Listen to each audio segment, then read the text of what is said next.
Welcome back everyone to our gate CSC solution series.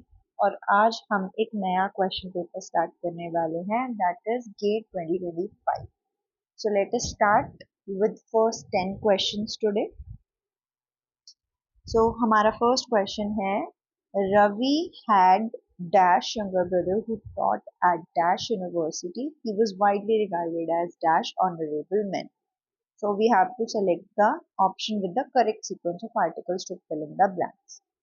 Okay, so इसमें ना एक twist ये है कि जनरली जो हमारे वॉवल्स होते हैं उनके साथ हम लोग एन लगाते हैं, कॉन्सोनेंट के साथ हम लोग ए लगाते हैं।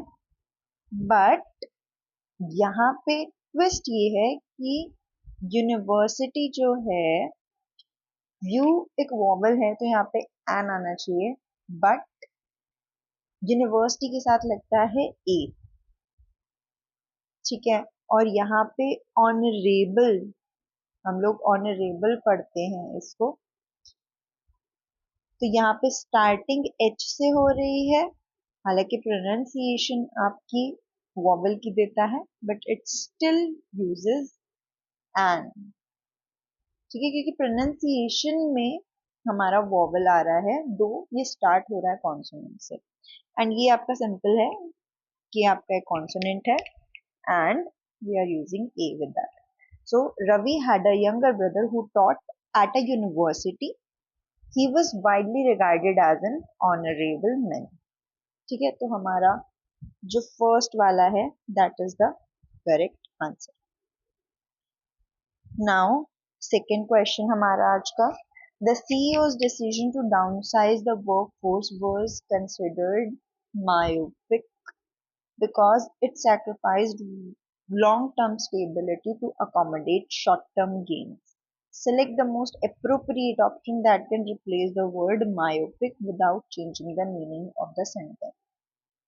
Okay, so guys, myopic वैसे तो साइंस का वर्ड होता है, तो इसकी अगर आपको जनरल डेफिनेशन पता है तो भी हो जाएगा, बट अगर नहीं भी पता है तो आप सेंटेंस से देख सकते हो इसको, कि जो आपका सीईओ का डिसीजन था कि हम लोग वर्कफोर्स को डाउनसाइज कर देते हैं, वर्कफोर्स को कम कर देते हैं, वो मायोपिक था because it sacrifice long term stability. अब see, this is giving a negative conclusion क्योंकि उसने कुछ सैक्रिफाइस किया है। ठीक है, लॉन्ग टर्म स्टेबिलिटी को सैक्रिफाइस किया है शॉर्ट टर्म गेन्स लेने के लिए, तो जो कि गलत है। तो विजनरी तो हो नहीं सकता, प्रोग्रेसिव भी नहीं हो सकता, इनोवेटिव भी नहीं हो सकता, शॉर्ट साइटेड ही हो सकता है हमारा।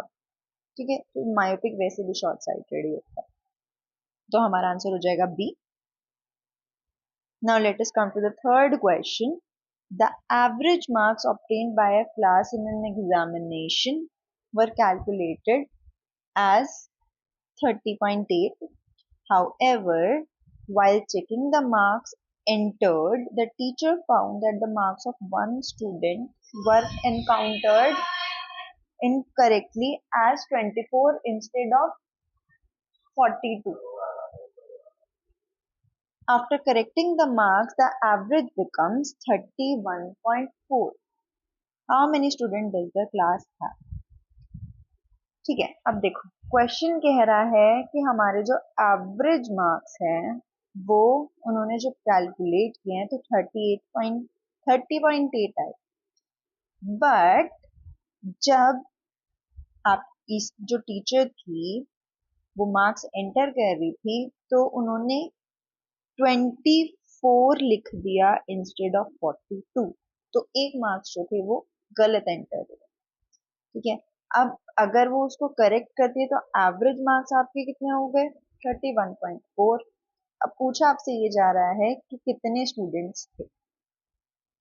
ठीक है, तो अब होता ये है कि लेट से आपके पास एक स्टूडेंट थे, ठीक है, एवरेज मार्क्स इनको 30.8 दिए गए हैं, तो बेसिकली क्या है कि एक स्टूडेंट को हर किसी को 30.8 30.8 30.8 दे दिए गए। This is the mean average actually. ठीक है, बट असली सिनारियो क्या था कि भैया थे एक्स स्टूडेंट ही, बट उनको मिलने इतने चाहिए थे। ठीक है, तो अब सबसे पहले देखो इन दोनों में डिफरेंस कितना है। तो दोनों में डिफरेंस कितना है, 42 में से अगर आप 24 घटाते हो तो आपके पास बचता है 18। ठीक है, और आपके एवरेज में कितना डिफरेंस आ रहा है, वो आ रहा है आपका 0.6। ठीक है, तो इन 18 मार्क्स की वजह से 0.6 0.6 0.6 0.6 सब में बढ़ गए। ठीक है, तो ये 18 को 0.6 से आप डिवाइड कर दोगे तो आपको कितना बन जाएगा, 30। तो अगर आप 0.6 0.6 0.6 अगर आप 30 लोगों में बांटते हो तो जाके आपके 18 मार्क्स बने। ठीक है, तो हमें कुछ नहीं करना है, इन दोनों का डिफरेंस देखो, एवरेज वालों का डिफरेंस देखो और इन दोनों को डिवाइड कर दो कि हम इतने बच्चों में इन्होंने बांटा है। तो हमारा इसका आंसर हो जाएगा C. Now let us come to the fourth question. Consider the relationship among P Q R S T.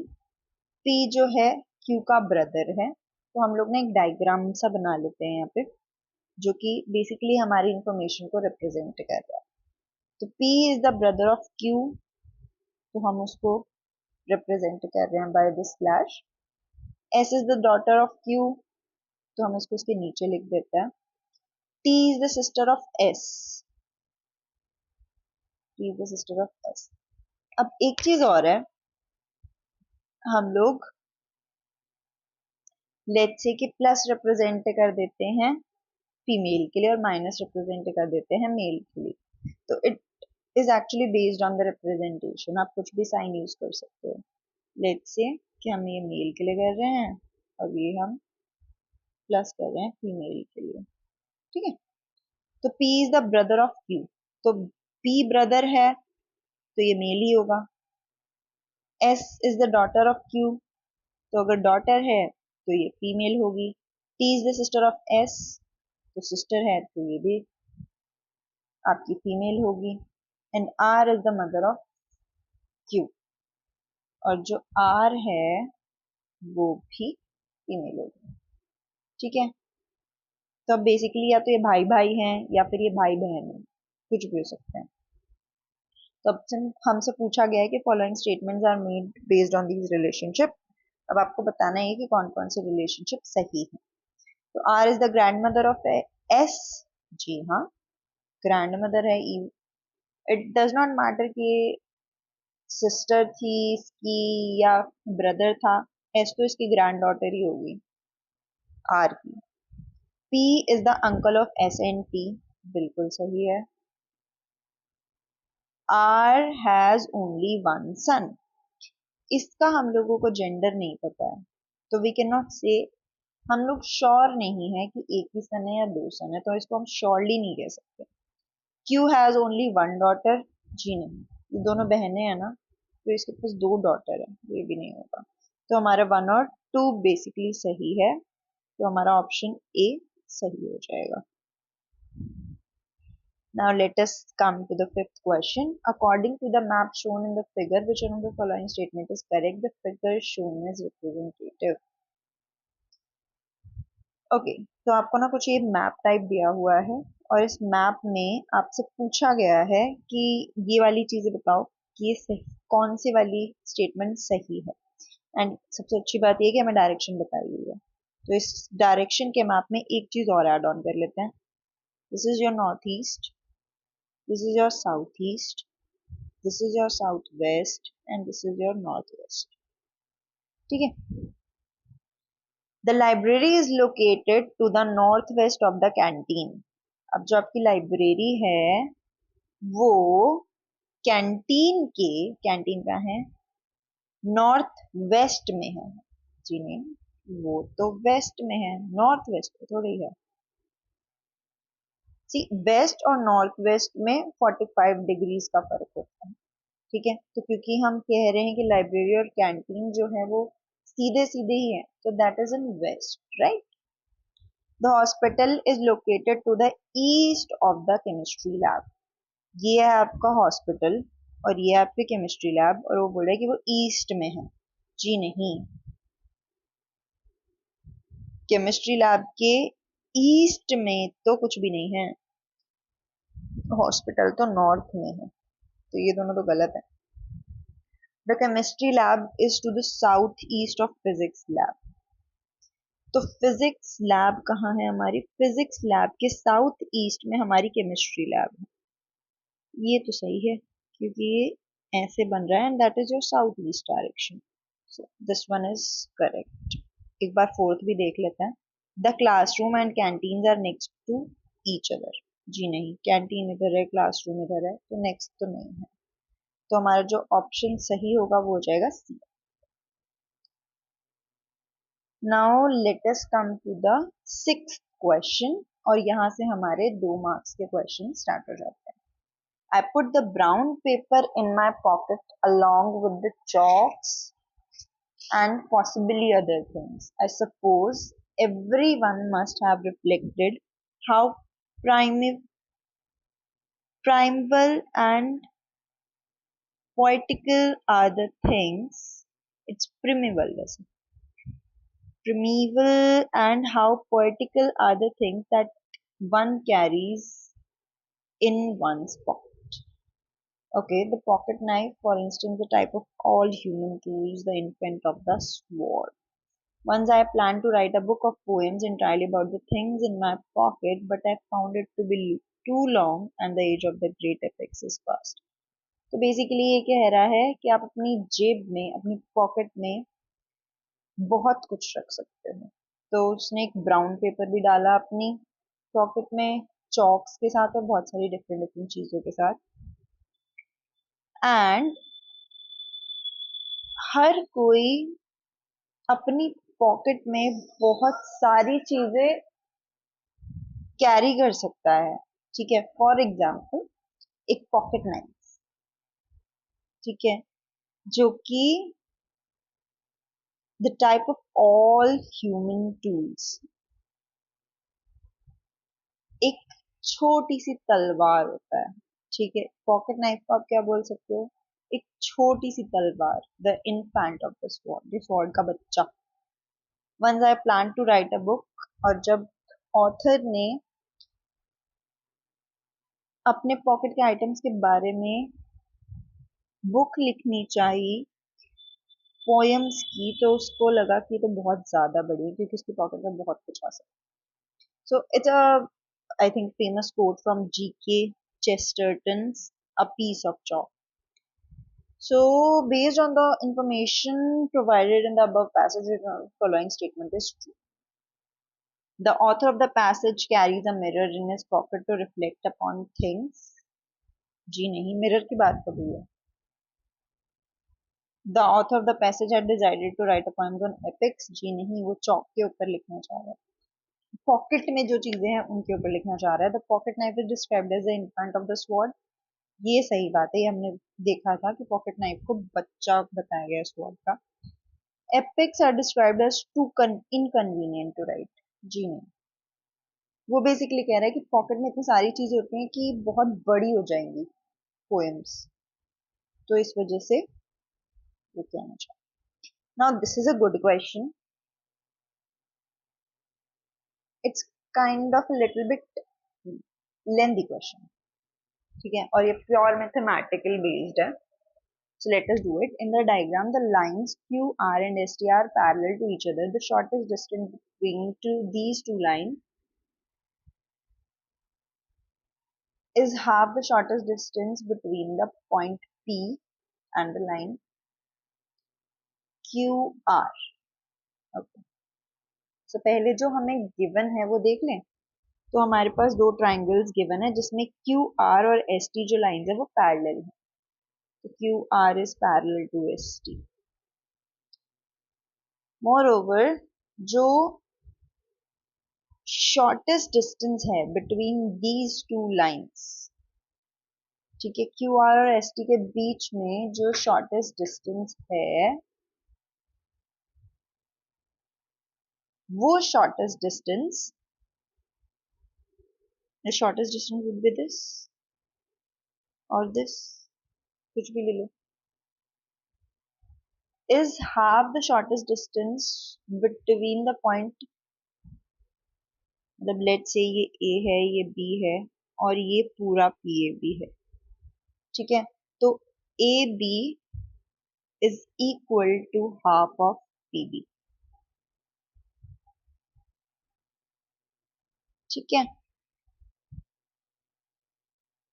यही वो कहना चाह रहा है कि क्यू आर एस टी के बीच में जो शॉर्टेस्ट डिस्टेंस है वो शॉर्टेस्ट डिस्टेंस होगा P और क्यू आर लाइन के बीच का हाफ के बराबर होगा ये, ठीक है जी। सो नाउ अब हमें पूछा गया है कि हमें रेशो निकालना है area of the triangle P S T and area of the trapezium S Q R T, ठीक है जी।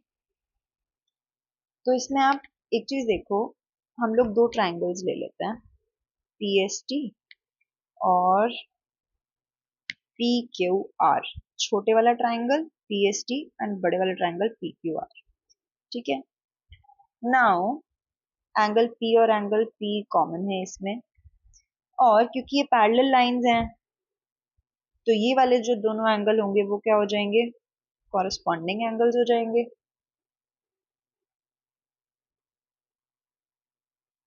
कॉरस्पॉन्डिंग एंगल्स हो जाएंगे।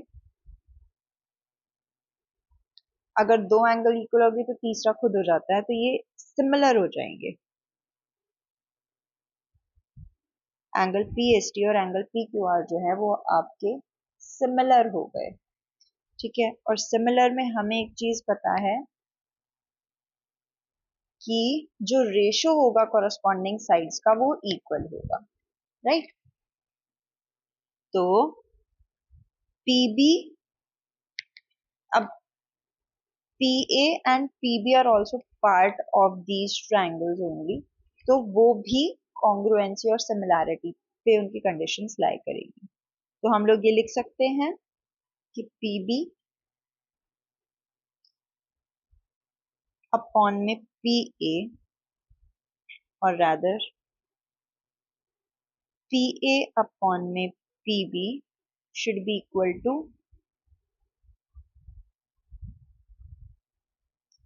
ST अपॉन में QR, ठीक है। अब अगर आप यहां से निकालो तो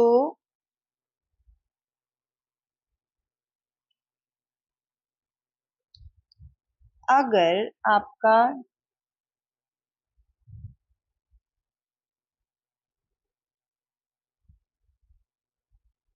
this is your AB, right,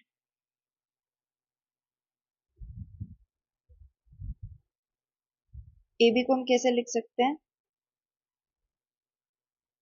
PB minus PA लिखते हैं, and here would be your half PB, ठीक है। तो इधर आ जाएगा PB minus PB is equal to PA, तो आपका जो PA है वो हाफ ऑफ PB हो जाएगा, राइट, दिस इज ट्रू, ठीक है।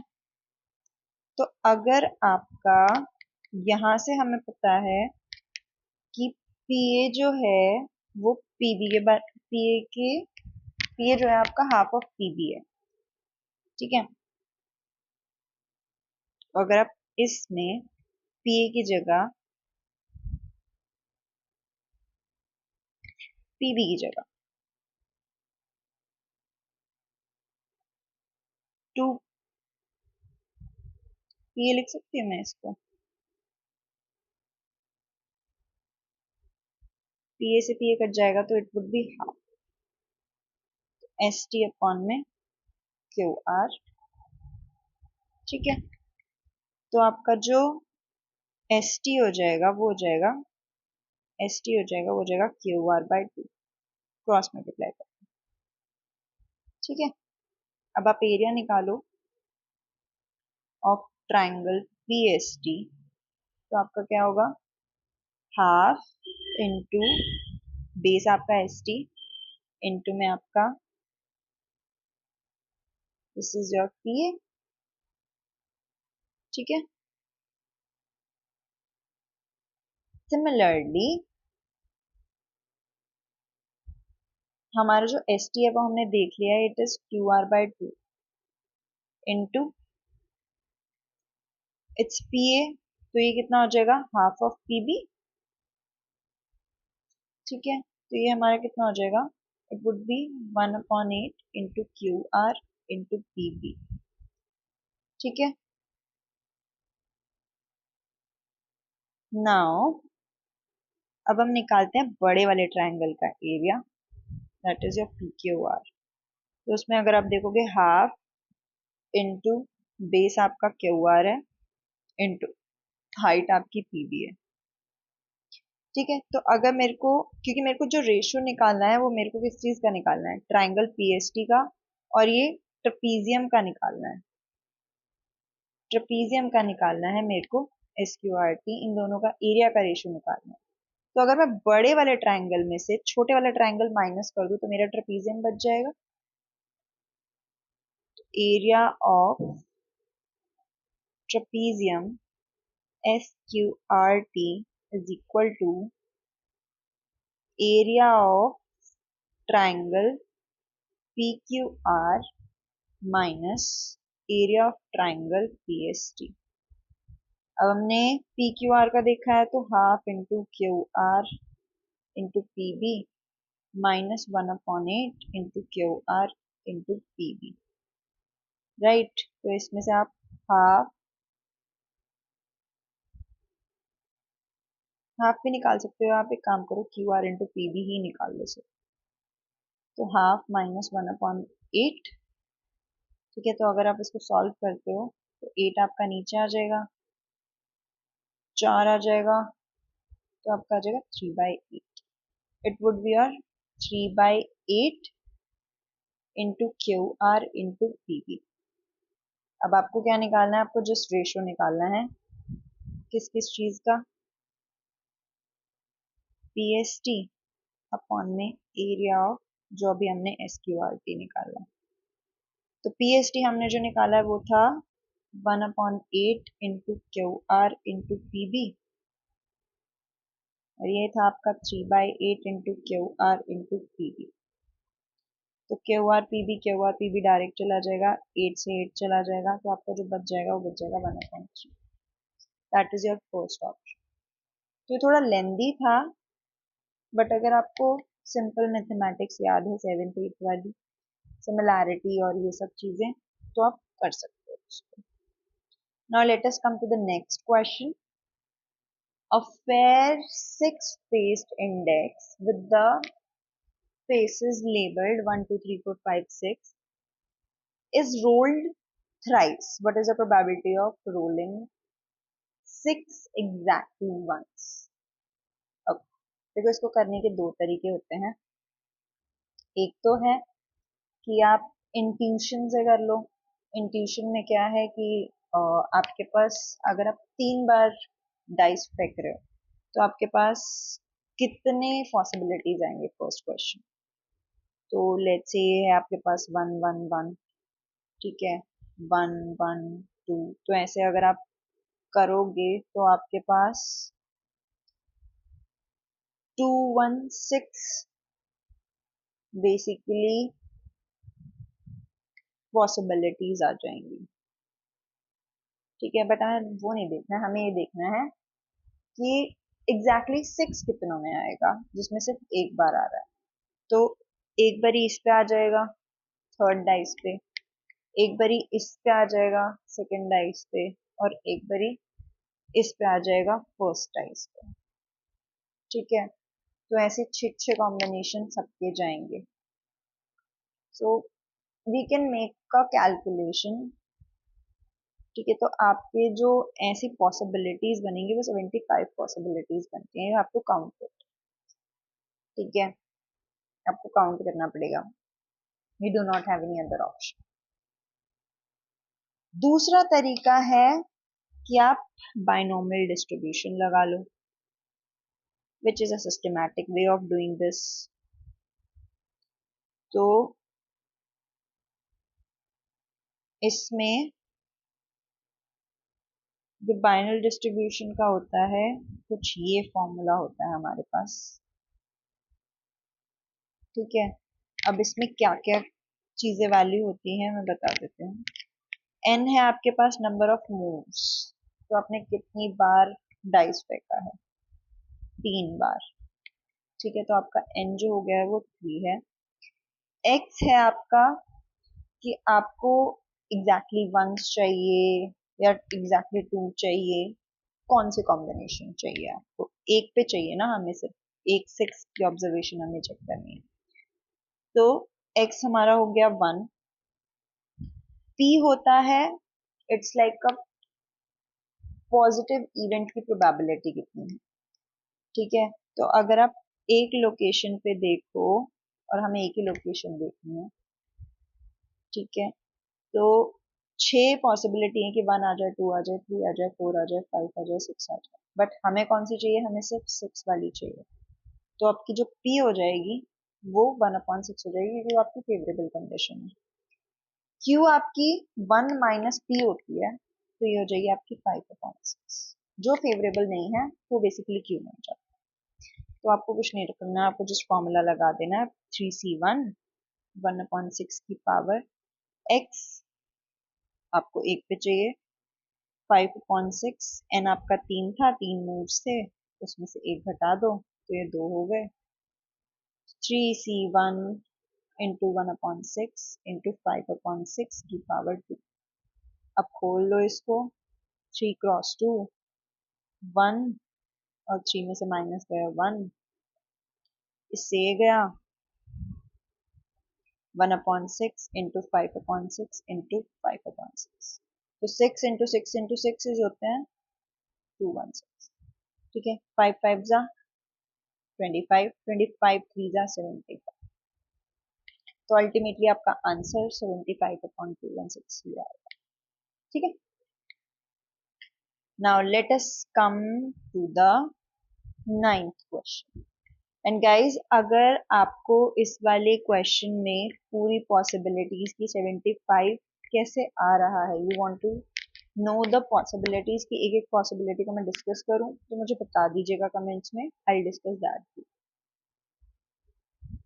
ठीक है, तो अब 9th क्वेश्चन देखते हैं। It is paper folding question. A square paper shown in figure 1 is folded along the line as shown in figure 2 and 3, और उसके बाद ये कुछ कट मारे गए हैं, और हमें बताना है कि जब इस पेपर को कट के बाद अनफोल्ड किया जाएगा तो किस तरीके का पैटर्न बनेगा। ठीक है, तो पहले मैं आपको ये बता देती हूँ कि ये किस तरीके का पैटर्न बनेगा। ये पैटर्न यहाँ पे ऐसा बनेगा, ठीक है, ये पैटर्न यहाँ पे ऐसा बनेगा। इसको अगर आप खोलोगे तो ये बाहर की साइड है, तो ये इस साइड बनेगा। ठीक है, बट इससे अच्छा तरीका है कि आप इसको देखो कि कौन सा नहीं हो सकता। ठीक है, सो अगर आप फर्स्ट को देखोगे तो फर्स्ट के तो सारे ऑप्शन लग रहे हैं कि हाँ हो सकते हैं। ठीक है, तो फर्स्ट को अभी छोड़ देते हैं, आप एलिमिनेट करो। अब ये देखो, ये तो नहीं हो सकता क्योंकि वो ऑलरेडी इसमें है, तो स्क्वायर बनाएगा, ये नहीं होगा। ठीक है, इस वाले का आप ये वाली ट्राइंगल वाली शेप देखो, ट्राइंगल शेप में आपकी ये पॉइंटेड ऊपर है, इसमें पॉइंटेड ऑलरेडी नीचे है, तो ये भी नहीं होगा। अगर आप इसमें देखोगे तो इसमें तो इन्होंने स्क्वायर बीच में कर दिया है जबकि ये साइड में है। ठीक है, तो ये भी नहीं होगा। तो आपका जो ऑप्शन बेस्ट है और जो कि हमें पहले भी लग ही रहा था, तो वो है ए। ठीक है, so try elimination here. This is also very good question, जो कि आपका परम्यूटेशन कॉम्बिनेशन का ही क्वेश्चन है। A shop has 4 distinct flavor of ice cream. One can purchase any number of scoops of any flavor. तो let's say कि हमारे पास flavour है F1, F2, F3 and F4. अब इनमें से कितने भी नंबर ऑफ स्कूप हम ले सकते हैं कोई से भी फ्लेवर का,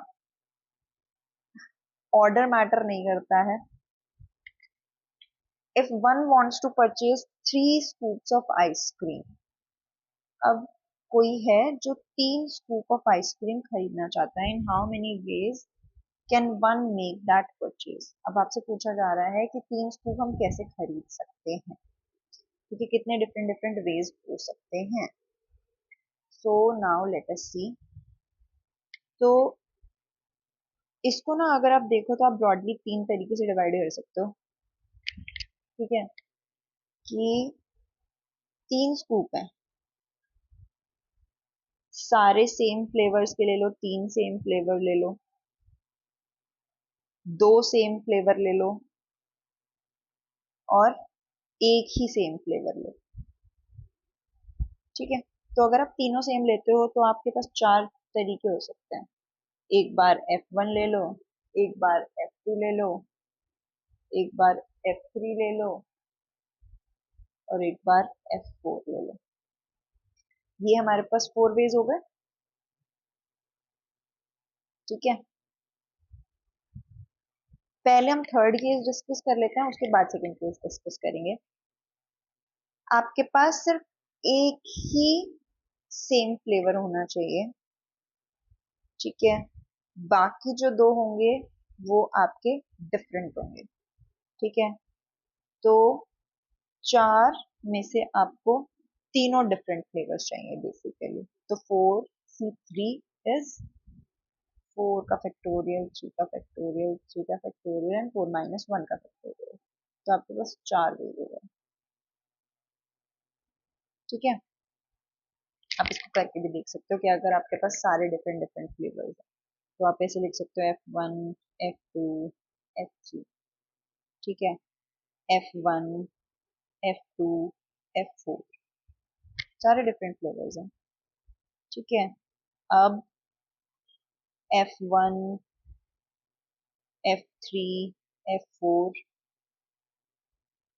ठीक है, और F2, F3, F4. इन चारों के अलावा अगर आप कॉम्बिनेशंस बनाते भी हो तो वो ऑर्डर चेंज करके बनेगा, लेकिन हमने इसमें क्वेश्चन में दिया हुआ है कि ऑर्डर मैटर नहीं करेगा. ठीक है, तो आप F1, F2, F3 लिखो या F3, F2, F1 लिखो, both are the same things. तो यही 4 कॉम्बिनेशंस आपके बने. Now let us come to this 2 same flavours.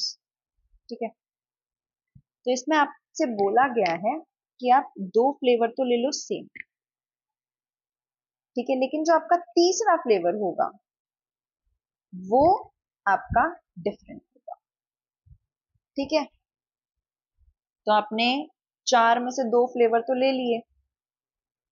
अब हर एक चॉइस में आपके पास 2 और फ्लेवर्स हम लोग यूज कर सकते हैं. लेट्स से कि आपने F1 तो ले लिया. ठीक है, 4 में से हमें 2 फ्लेवर्स लेने हैं, 2 सेम फ्लेवर्स होने चाहिए. इसके साथ हमारे पास क्या क्या आ सकता है, हमारे पास F2 आ सकता है, हमारे पास F3 आ सकता है. ठीक है, हमारे पास F4 भी आ सकता है. अगर आप ऐसे कॉम्बिनेशंस बनाओगे तो लेट्स से आपने F2 ले लिया, तो F2 के साथ आपके क्या कॉम्बिनेशंस बन सकते हैं. आपने लेट्स से F1 ले लिया. ठीक है, आपने F3 ले लिया, और यहाँ पे आपने F4 ले लिया. ठीक है, लेट्स से आपने F3 ले लिया, तो यहाँ पे आपने ये ले लिया. सिमिलरली हर एक केस में बेसिकली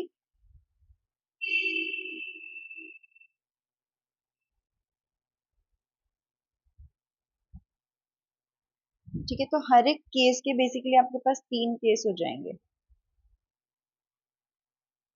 ठीक है, आपके पास 4 फ्लेवर्स हैं, तो आपके पास 4 फ्लेवर्स में हर एक के साथ 3 वो होंगे, कॉम्बिनेशन होंगे, तो इट वुड बी 4 3 12। और आप ये कर सकते हो कि ये तो जो होंगे वो सेम फ्लेवर होंगे, एक ही आपका डिफरेंट फ्लेवर होगा, 1 स्कूप ऑफ डिफरेंट फ्लेवर। ठीक है, तो आप दोनों में से कोई भी कर लो, अगर आप इसको सॉल्व करते हो तो आपका आ जाएगा 6 2 तो both are the same thing. अब हमें टोटल करना है कि अगर आप सेम फ्लेवर लेते हो तो इसकी 4 वेज होती हैं, 2 सेम फ्लेवर लेते हो तो इसकी 12 वेज होती हैं, इसको लेते हो तो 4 वेज होती हैं। तो आपके पास 4 + 12 + 4 इज 20। तो आपके पास टोटल 20 वेज हैं, जिसमें आप 3 स्कूप ले सकते हो with 4 flavours in different ways. ठीक है, so this is your 10th question and let's stop with this video here. और नेक्स्ट वीडियो में हम लोग अपने आगे के क्वेश्चंस करेंगे। And if you like this video, just like and subscribe the channel. Thank you.